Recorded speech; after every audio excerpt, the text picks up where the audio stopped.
Welcome to the 3Haunted podcast, where we bring you all things horror, supernatural, folklore, mythology, and all things that go bump in the night. Hey, what's up, guys? I'm your co-host, Kevin, K-Daddy from Dirty South, the ATL, Hotlanta, Georgia. I'm a post-production master, filmmaker, and horror nerd. Hey guys, this is your co-host Ashley, Gorilla Girl filmmaker, lunar goddess, and cinephile. And I'm your co-host, John Thomas, ghost hunter, super smartass, and film lover extraordinaire. What's up, ghouls, gals, and my campfire friends? This week is part 2 of our Ghost Stories special, where we have guests bring their own personal paranormal experiences to you around our virtual campfire. So have a seat, lean in a little closer, and join us as we get lost in the world of ghostly experiences. But first, a word from our sponsor. Cinematic, captivating, terrifying, and intense. Trap 2021 will return live May 21st through the 23rd. New categories, new prizes, and still no entry fee. Visit trapfilmfestival.com for more information. All right, and welcome back. Like Ashley said, we have a very special guest once again today. We have Taunya Gren. Taunya, how are you doing? I am doing very good. I'm very good. Thank you so much for being here. Yeah, you're very welcome. I'm excited. I'm so excited to have you on. I mean, our listeners have heard me ramble on about this amazing meta mama that I have. So, guys, this is my meta mama, and I am stoked for you all to meet her. Aw. Well, hopefully I won't disappoint. Such a pleasure to finally put a voice to the name. So I'm very excited to have you on. We are doing part 2 of Ghost Stories today, and I know you have just numerous accounts. So we'd love to have you share them with us. You want me to just dive in and tell you some stories? I would say, do you guys have any questions for her? Or do you want her to just go into her first one? I do have a quick question. Yeah. Have you always believed in the paranormal before you started having experiences, or did it take an No. experience to give you that belief? Well, let me qualify that. In paranormal things like ghosts and stuff, no. But I started having experiences pretty young. In other things like psychic or energy work abilities, yes, because it's been running in my family for the last 3,000 years. So everybody has a gift of some kind. So you just grow up with it. It's just like, okay, people can answer the phone before it rings. People can answer your question before you ask. My mother could move things with her mind. She couldn't control it very well. So it was mostly when she was very upset, and so when you're raised in that kind of an atmosphere, you have a more open mind. But for paranormal things, I didn't really believe until my second real experience. The first real experience, I didn't even realize that was what it was until retrospect had me looking back going, oh, wait, this thing happened, all of these pieces fell into place. And it was like, okay, so that was a ghost experience. But I didn't think it was at first because I was pretty young. What was the first one? You mentioned there was one that you recognized. The first one I recognized? Yep. Well, I'm going to put these two together because they were kind of back to back. They were the same year when we lived in the same place. Okay. So the first thing happened, me and my brothers, at the time, my sisters weren't born yet, had been invited to go spend the night over at a friend's house who lived up the canyon by us. And they had this big fancy house with all of these like taxidermied animals because the dad was a hunter. And that was not creepy to us. It should have been. Now it would be. But we decided we were going to all sleep outside in sleeping bags at the edge of their yard, which led down onto it had a fence, but it led down onto like a creek and, some really beautiful stuff. So we spent the night out there. I was 9 years old. And in the middle of the night, we heard a car drive up right below us on the creek, like right there. And a car door open and somebody get out and start walking around down there. So we got up because we were like, wait, we don't remember seeing a road down there. So we got up and we went and looked over the fence and there was nothing there. but we could still hear the footsteps. And so we went and laid back down, and then we heard the car door close and the car drive off again. But once again, there was nothing there. So we just assumed that it was an echo from, the road, which was a ways away and stuff like that. Didn't think anything of it until later. So we go just a few months later, and the house that we lived in was a very old house. It was on 9 acres of land that had these odd hills spaced every so far on the pasture. And we love to climb the hills and stuff like that. So my mom and my dad, we have my first baby sister. And the night that they brought her home from the hospital, and they had the crib in the living room because it was a small, very old house, we all woke up at the same time. And we were all afraid, and we all knew, even as little children, that there was something bad in the living room where my baby sister, my brand new baby sister, was. And we all went to my parents' room, and my mom had woke my dad up and told him to go get the baby out of the living room. And we all laid in bed that night, awake the whole night, afraid to leave that room because there was something out in the living room. And we didn't know what it was. We just knew that we could feel it, and it was terrifying. So the next night, that didn't happen, and everything was fine. It went back to normal. And then a year later, just over a year later, my next little sister was born. And the first night they brought her home from the hospital, the exact same thing happened, where we all woke up and went, whoa, there's something there, and we're scared, and we're kids, and we're going to go climb in mom and dad's bed, and mom's going to have dad bring the baby out of the living room, and we're going to all sit in that room together all night awake because something terrible was out there that we couldn't see it. You just felt it. And we didn't have another baby in that house, and so it never happened again. But we found out, or I found out years later when I was looking at, that those hills that were in our pasture that had been built on an Indian burial ground, and that those were probably barrows. And if the way the spacing was, there was probably one right under where the house had been built. So take that as you will, but all we knew is that as little children, something out there was very scary that we couldn't see. And that was my first real experience going, okay, that's real. That's not just a story. I was 9 at that time, 9 and then 10. Was that the only time that you guys had camped out at the edge of your pasture? So the only time you'd experienced that first scenario? That first scenario, it was at a neighbor's house. Oh, that's right. And yes, that was the only time that we ever went to that house, and the only time we camped out there. So doing research as an adult on that area, I did find out later, because I'm very curious about that stuff now that, once you realize, oh no, it's real, you get very curious about, okay, what was it that I experienced? What could possibly have done that? And so I did research as an adult, and I found that there was a body found down there at one point back in the 70s that had been murdered. And so maybe it was a reflection of the sound from the road, but the road was very far away. It was very quiet there. So that would be very strange to me, just logistics wise. But that was also an area where a murdered body had been found. Maybe what we were hearing was that last moment, when they were brought there. I don't know. Given what you know now about the metaphysical world, what do you think it was in the other scenario with the babies? I don't think that was a ghost, because ghosts don't feel that bad, at least in my experience. They can be scary, they can be lost. They don't feel like that. They're not so terrifying. So I think it's what, cultures call it all a different kind of thing. They call it inhumans, they call it demonics, they call it different things. But they're negative, amorphous entities. And some of them will stay in one place, but most of the time they don't.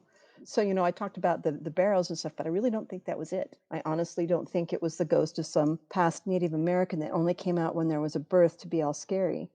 I really do think it was some sort of a negative entity that was trying something else and couldn't succeed. So that's my thoughts. Other people go, oh no, it was a ghost from the barrows. Maybe it was. I don't know. But that house has since been torn down, and now it's just parking lot.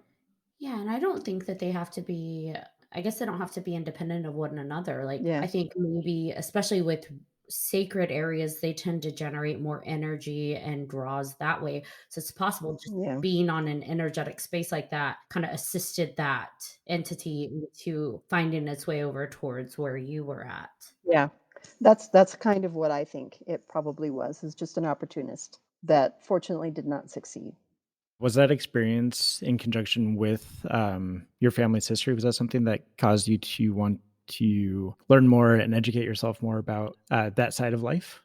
Actually, no, not for a really long time, because our experience has not been, well, let me say, I have a sister who sees the dead. Um, Everybody in my family has a gift of some kind, but they're all different.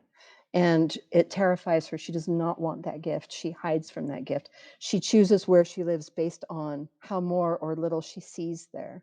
It's a very scary thing for her. But she's just seeing things that are there. But I don't have that gift. I don't see that. I have a daughter that does, but I do not. That's not my thing. And so I kind of always ignored it unless it like hit me right in the face. And then you deal with it, you go on. It's just part of life, death and life.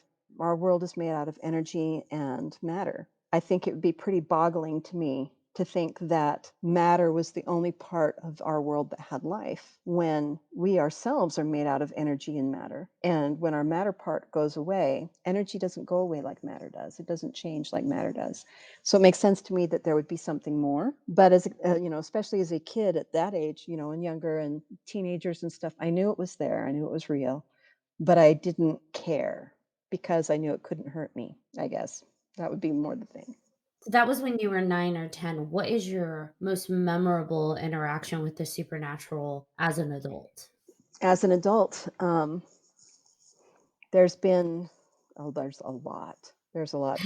One of the first ones dealing with negative entities directly was an apartment that I lived at in Utah, and it was me and my youngest daughter when she was 16, and it was just this little basement apartment. And when we first moved in, it was fine. When the neighbors moved in next door, and I have a feeling that they're part of what drew whatever it was. But then we'd start getting these shadow people, which I'd never really seen or dealt with before at that point. And they generally congregated in my daughter's room. They wouldn't come in my room, or it wouldn't come in. But every single person who was in our apartment after dark had an experience of some sort. Every single one without fail. If you were in the living room after dark, you would start to see black shapes crawling across the floorboards and across the walls. The TV static would begin to manifest images and voices every now and again. We would get scratches on our exposed skin. And in one thing, my daughter woke up one night with a black eye that was shaped very specifically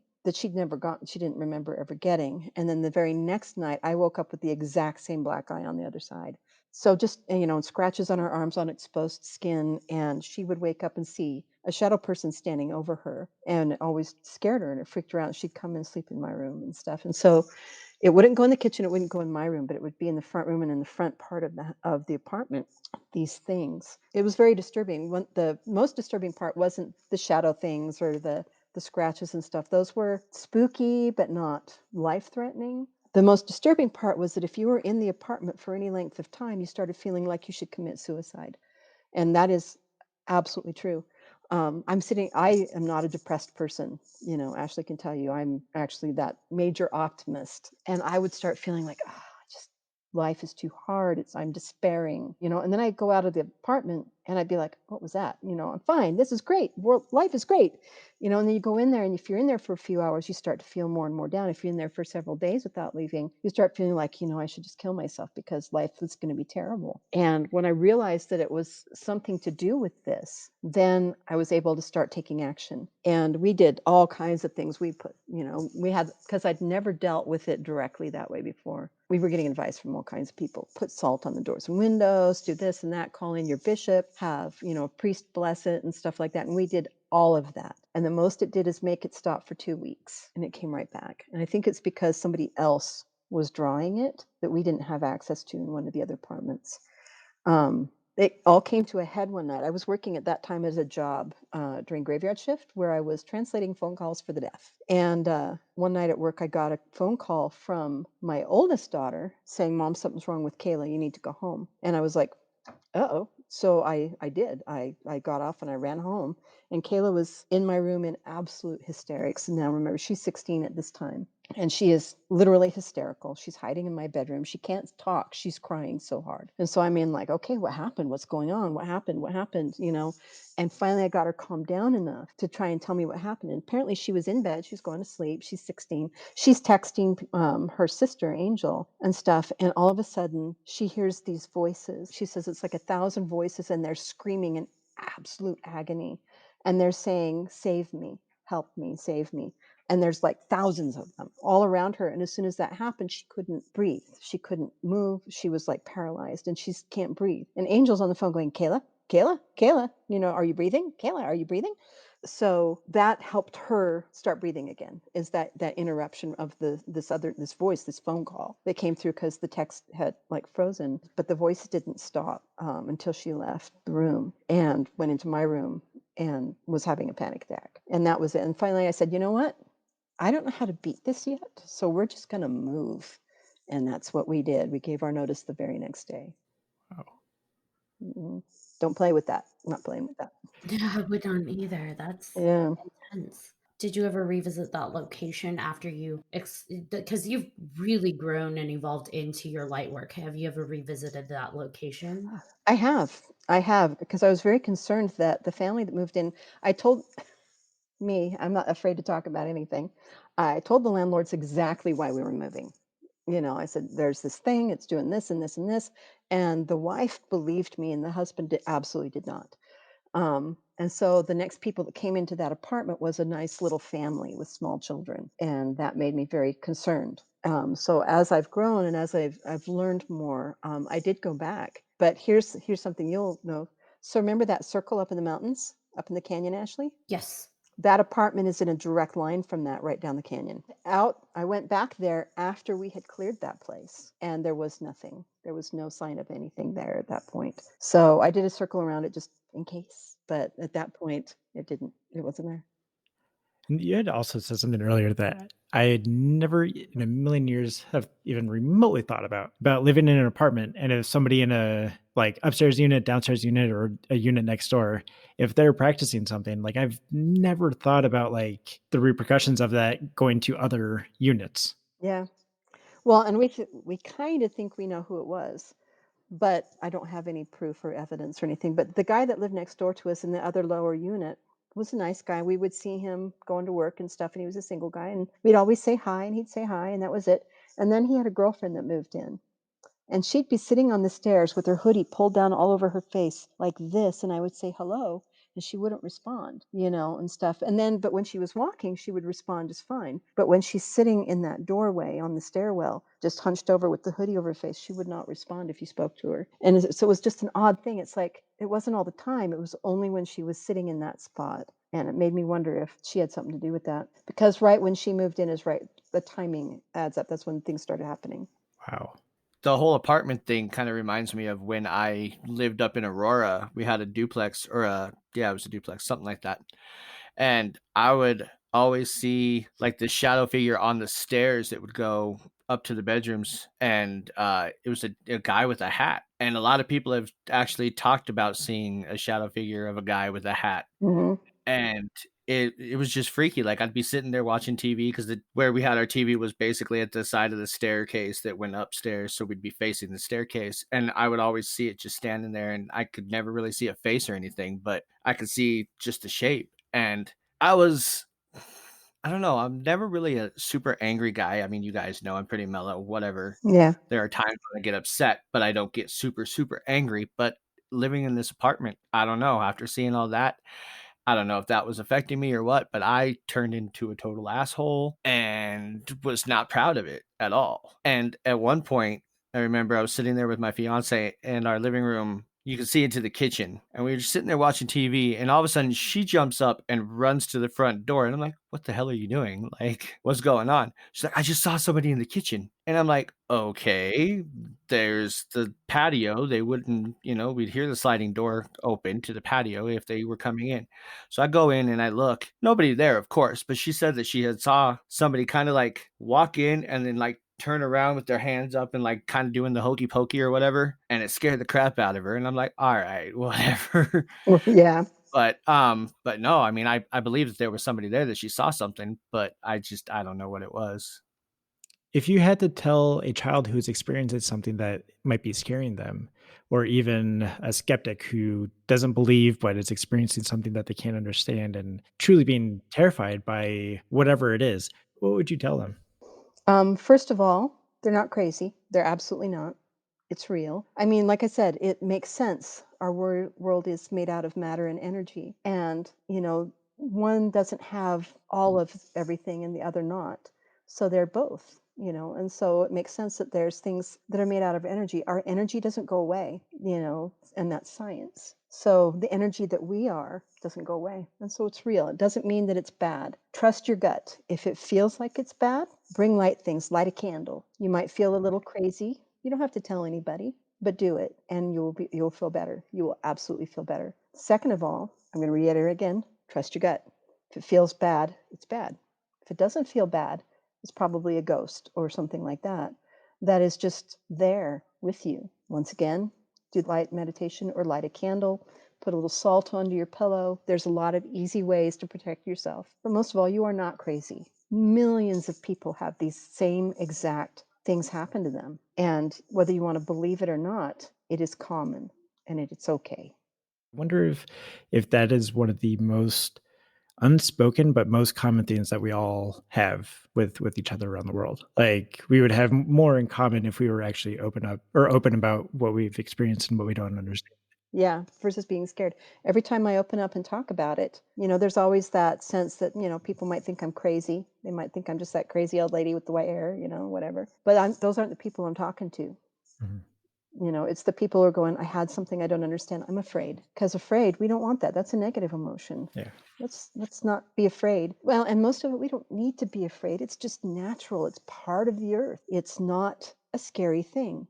And your gut knows which one it is, if it makes you feel scared, trust that. If it makes you feel uncomfortable just because it's unfamiliar, that's a different thing, we can trust ourselves. We were all, as human beings, we've been given this sense, this intuition, people call it, or different things. We all have it. How strong it is just depends on how much we listen to it. And you will never go wrong listening to your intuition and taking the action.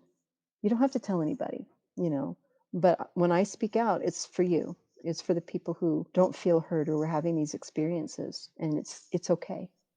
That's so amazing. Thank you so much for coming on today, Tanya. Oh, you're very welcome. I love you guys. I'm so glad that I got to see you and they finally got to meet my meta mama. I love you so much. I love you too, honey. I love you a lot. And you guys, thank you so much for inviting me. Hopefully the person who needs to hear this can hear it. Thank you very much. I appreciate it. Thank you so much. It was a pleasure meeting you. Well, everybody, that was Tanya. Thank you so much, Tanya, for coming on to the show. And now we have the amazing Luana. Thank you so much for coming back to be a guest on our show, Luana. You're welcome. Thank you guys for having me again. Thank you for coming back, Lou. I want to try and get you on the show as much as possible. I just love having you here. Thank you. That means a lot. It's actually fun. I love talking paranormal stuff. So Me too. I'm going to start calling it Supernatural Sunday because we just like all the things we discuss every Sunday. I love it. That's actually really cool. I like that. Supernatural Sunday. We're not talking about the TV show. Much better than the TV show. Of course it is. So today we're continuing our episodes of ghost stories and talking to people about their personal experiences. And I know that you shared some on your ghost hunting episode with us, but we'd love to hear more. yeah, I think in the last episode when we talked together, you guys had asked me what led me down this path to become a paranormal investigator. And I still go back to that first experience that I ever had, which was I was like lying in my bed on my right side one night when everything kind of went cold in my room. It was like a bone chilling feeling all the way down to the core, like my spine. And I was paralyzed. I couldn't move. That was one thing that happened that I wanted to move around. I couldn't speak. I couldn't do anything. But when I was able to look at my left side was up in the air. So when I looked at my left side, I saw a hand kind of patting the side of me really gently. And I didn't really know what to make of it at the time, but I always pick up on either what the spirit carries, being an empath, I kind of can pick up on emotion a lot. And so even though I was kind of terrified because it was the first time I had ever had this kind of an experience where I was paralyzed, I couldn't say anything, I couldn't speak. I felt peace. I felt the emotions that this particular spirit, perhaps that's what I call it, because that's what I feel like it was peaceful. As I kind of came to, I never like saw the face, right? It's just kind of a weird like experience. Like I don't know if I just didn't know to like look up at the face. I saw the fingers, and I just, when I came to, I was able to finally move around. I knew that it almost felt like, that what you would experience when somebody dies. And I didn't really have a lot of logic when I came to. I just was like, wow, that was really weird. And I think I've mentioned this before. I always kind of laugh about it. But at the time, it was like Oprah Winfrey was big in my world because I was a teenager and she was on TV a lot. And I used to watch her show. And I just remember thinking Oprah would have something like this on her show. And it would be, this is what it is like when somebody passes away, like somebody picking up on that. And I kind of looked at the clock, and then I went back to bed, and I tried to fall back asleep, even though I was kind of shaken up with the whole experience. I still was going to try to go back to sleep. And a little bit later, the phone rang, and I could hear my dad, like my mom and dad's room was like upstairs from where I was. And I could hear them walking to answer the phone. And then about 5 minutes afterwards, my dad came down and he knocked on my door and he said, Grandpa passed away about an hour ago. And so when I looked at the clock, and when that had happened, that was an hour earlier, and it just all kind of hit me like that was my grandfather. And, when I stopped and I was like thinking about this after the fact, I kind of felt like I know why he came to see me, maybe on his way out. I couldn't kind of like put, like, if he could see anybody, did he see multiple people, or did he just come to say goodbye to me? Because like I kind of felt like I was close to him, but like maybe there would be people higher priority that he'd want to like see on his way out. I don't know. It was kind of a weird concept to try to put together, but that was I had gone to the hospital when he was dying, and that was my first real experience with death. And I just remember him seeing me upset that he was, all like tubed up and that kind of thing. And so and I just remember lying there thinking like, how could his body be like physically miles away, yet I have no doubt that he was in my room. And so that's kind of what really like led me to investigate the paranormal, was just that experience that started it all. And I kind of felt like that's why I picked up on, he wanted me to feel his peace. Like he wanted me to know I'm okay. So that was the first experience that I really had with ghostly encounters. And it led me to like have a lot of questions in my mind. I sometimes wonder if people that are sensitive, like yourself, have like an energy beacon that shines just super bright in almost like this gray world. And so maybe you were just shining super bright and he was able to kind of hone in and beacon to you. Do you think that maybe it's because you're sensitive to that's why you were able to be visited?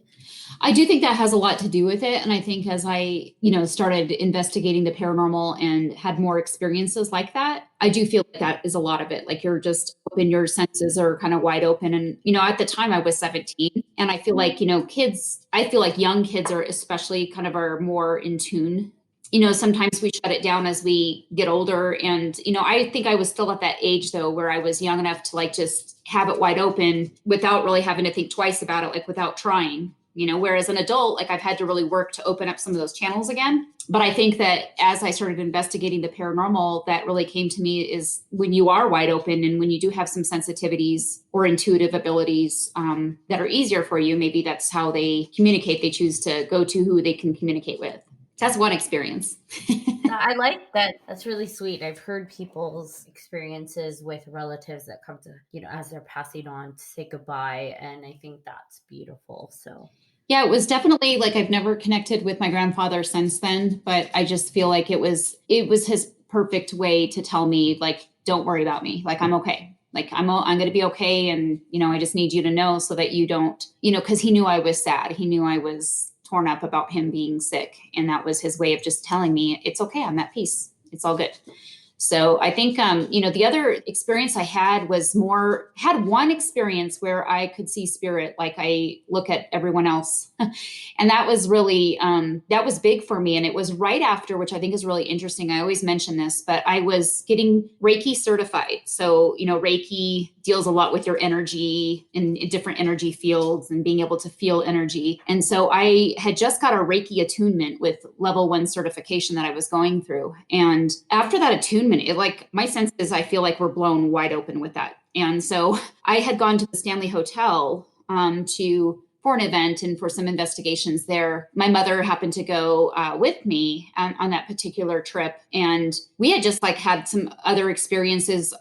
She had woke up the same night that this happened, she woke up a little earlier in the night, and we had the TV on where I was kind of like still awake. We both drifted off and we had the TV on, but she had something touch her arm. And so she rolled over and she like kind of woke me up and said, I had this experience where, I feel like something touched me. And so as we went back to bed a little bit later, I awakened again. This time I was like partially paralyzed again. I couldn't say anything. The difference is that I could see just like I was seeing any physical living human being with my eyes, but he was over by the dresser and he was just like about maybe 5 or 6 years old. And he was, it was a little boy and he had period clothing on. He had like a gray vest with 3 buttons and a white shirt underneath it and short pants.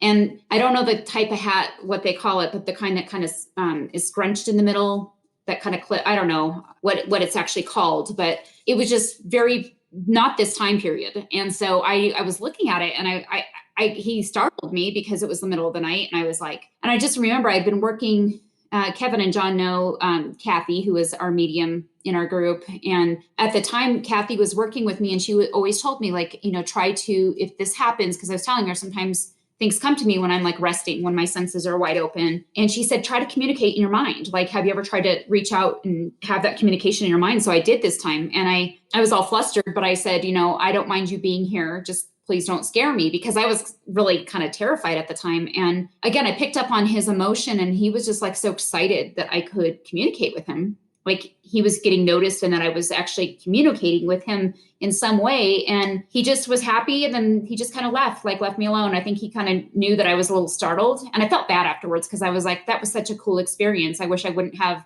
freaked out the way I did, but it just was, middle of the night and you see something that's not supposed to be in your room, So that was the clearest I've ever seen spirit. I've never seen it like that to that degree since.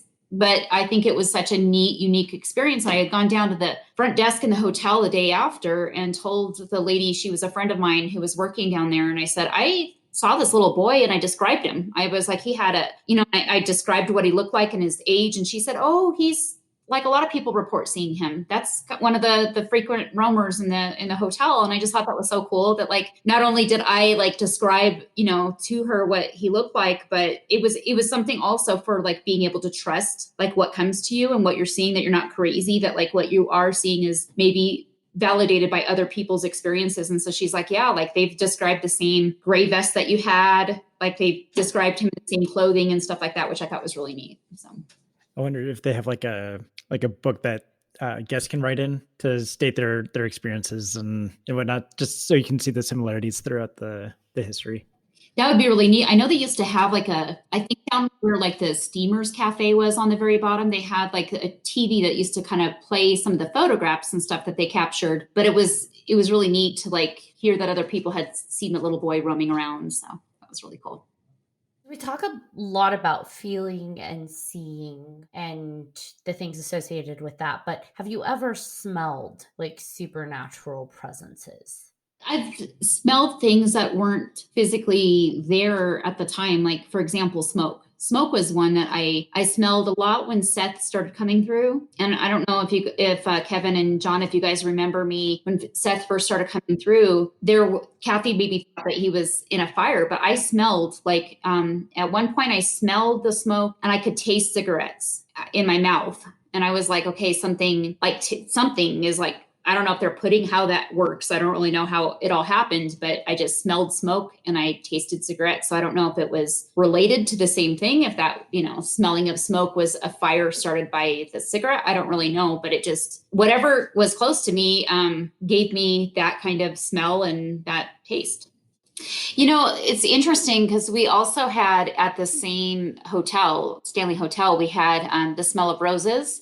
And I think we also encountered that at the Byers Evans when we did our mansion investigation, Yeah. we had also smelled roses in that location. And what was interesting is that, Mrs. Stanley, they say, well, when she's around, they tend to associate the roses with her because that was one of, I think, the flowers that she used to love to have around the hotel. And so that's kind of how she maybe comes through and presents herself to different guests. But that was something we smelled in 2 different areas of the hotel. We were up by room 217, which I believe Stephen King stayed in, right, when he got the inspiration for writing The Shining. And I was right outside of that room in the hallway when I smelled it the first time. And I looked everywhere because I thought, well, maybe there's like this, one of those scent sprayer things that like a lot of places have. And I'm like looking around. And then we went downstairs in steamers one morning and smelled it down there too. Just like it just came right by us. And it was like, whoa, like I'm smelling this. And then later they had said, and when we were in the music hall, they had said, roses is something that like Mrs. Stanley usually will, people will smell that when she's around. So I think there's been some other investigations though, like that. Like I said, Byers-Evans was another one, which is just interesting. And I think like I've talked to people who have said like when they have loved ones that have passed, like I smell their cologne from time to time. Like it's like how they want me to know that they're around them. Like, so I think it's a common thing that the other side does just so that like maybe who you're interacting with or that something is there so that you can identify that. I remember one time we were at the melting pot and I was in the bathroom with a group of people and it was just quiet. I think we were doing like an EVP session, just super, super, super quiet. And then all of a sudden this loud psst happened, scared the living hell out of everybody. And it turned out to be one of those air fresheners. Every time that thing would scare the living shit out of me. I remember that. Yes.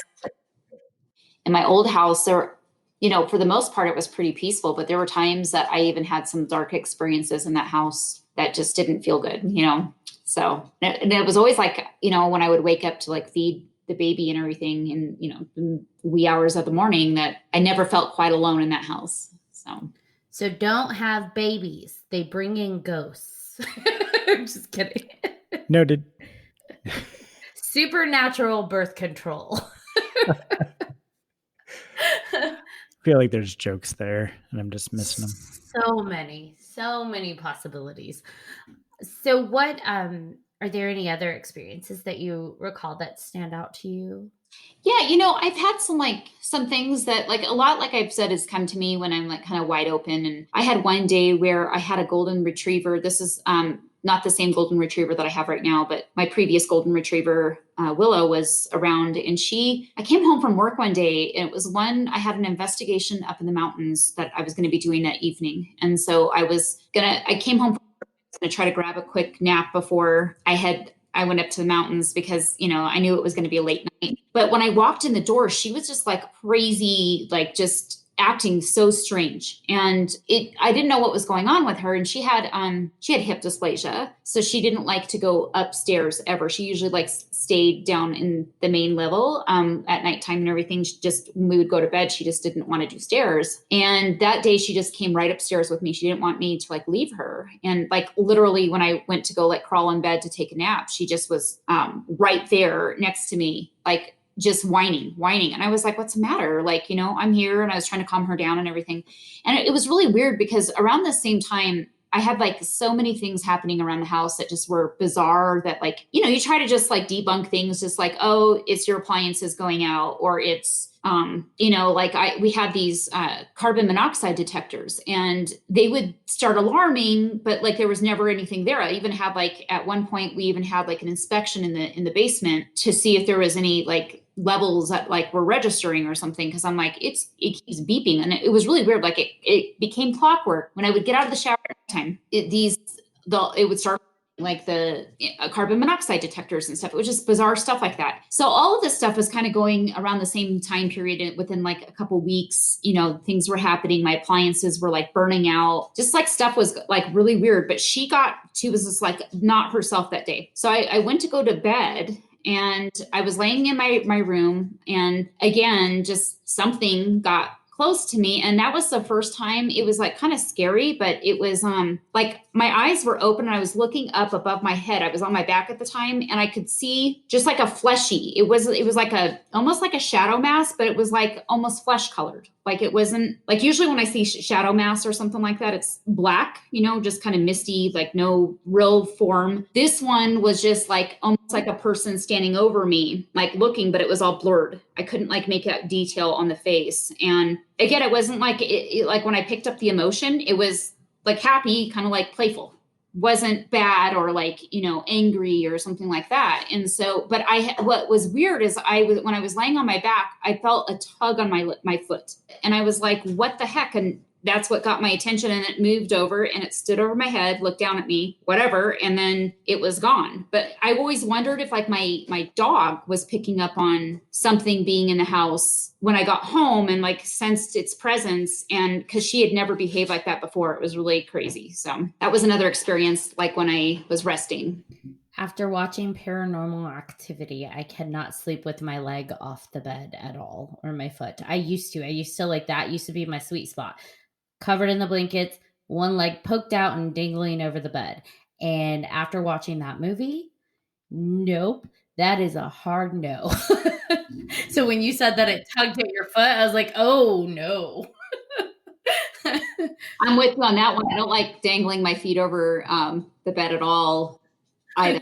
It's just, Yep. I'm the same way.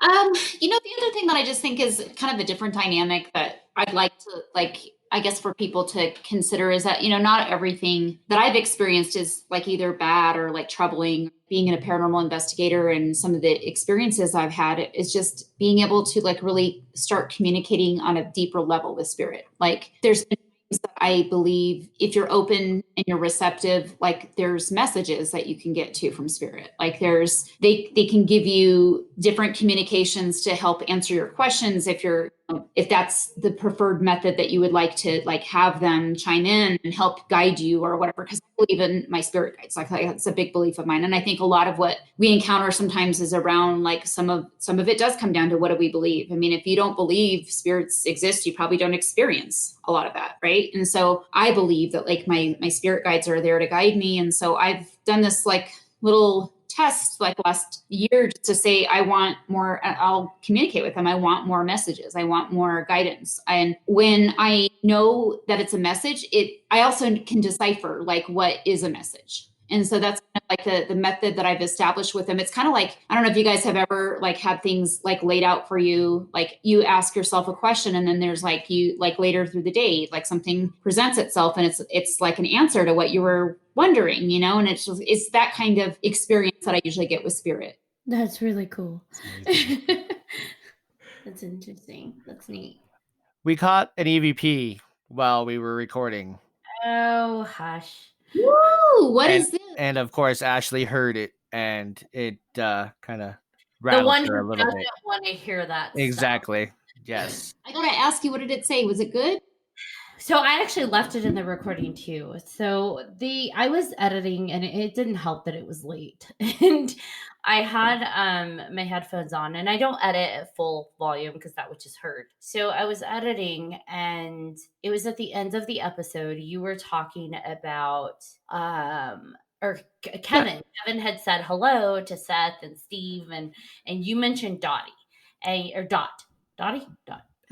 Dottie. And you said Dottie, and you said Dot is for you. And as soon as you had said Dot is for you, I heard it like it's like, what is that? And at first I was thinking, and I like zoomed in on the track to see if there was any wavelength going on. I'm like, well, I don't know what that is. So I played it again and I'm like, what am I hearing? Is there something wrong with the track? So I turned it up full volume and I was just like, okay, let's see what I'm hearing. And so then I hit play again and you're like, Dottie's for you. And I hear, yes. And I was like, what? And I got chills and I'm like, nope, because you almost don't hear it. And I know they didn't hear it the first time when they listened through. I had to tell them where on like what time it was going on. And I'm like, turn it all the way up because I almost like didn't catch it. I just have sensitive ears. So I heard this. And then what's interesting is you talk right before that and you talk right after that. So you can very clearly tell that's not coming from you. The way your voice echoes in like the on the track is different. It like you're far away, right? And you're talking. This sounded like someone was pressed up against the mic saying yes. And I'm like, oh no. So I told Keith about that, and he's just like, no, it's probably a piece of paper. It's probably something. And I said, okay, here. And I put the headphones on him, turned it up, played it, and I could tell as soon as he heard it, because he's like, here you go. And he walked away. I was just like, y'all. See, that's good though. That was a message from spirit. Like I felt very drawn to tell Kevin, like remind him about Dot, because Dot was a big part of Kevin's experiences, and he got excited to hear from her when we were doing Spirit Box. So that was like something that I felt very much like don't forget about Dot. Dot was for you. And so it's really cool that you captured the voice saying yes. Dot's still with you. It's awesome. Hi, Dot. Ashley doesn't want any more EVPs. Dot, give her all of the EVPs. No, Kevin. That gave me heebie-jeebies. There you go. And then I smelled marshmallows. So actually, this marshmallows were last night, and I was editing Demon Possessions Part 2 last night. So that's a little scary. I don't think demons smell like marshmallows. I'm just going to go out on a limb. Unless they're trying to trick you. I mean, why not? I'm not going to go down that rabbit hole. Sorry. We're just going to shut up about that. I don't want to freak you out, Ash. Thank you. I appreciate that. You're welcome. Plus, you can always text me or call me. You know you can. So call me, maybe. Well, thank you so much for coming on, Luana. I always love having you on. You feel like family to me. I just want to reach through and give you like a big hug. You feel like a family member. That's awesome. I enjoy it. This is like really like a big part of my life that has been missing through some of my medical stuff. So it's like really helping me feel normal again, if that makes sense. Like just having some of my old life like incorporated, and it's something I'm going to continue to do. Like I'm getting to the point where once I get through the next couple of hurdles, I'm going to get back to, getting out there post COVID, of course, getting out there and investigating more. So anytime you guys want me to. Well, I hope you have a wonderful evening, and I definitely want to have you on again soon. So yay.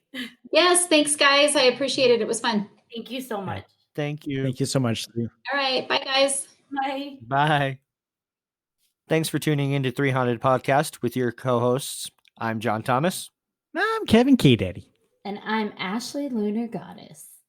If you have any questions, comments, or suggestions, please email us at 3hauntedpodcast@gmail.com. And don't forget to follow us on our social media. Hit that follow button. You don't want to miss one spooky moment.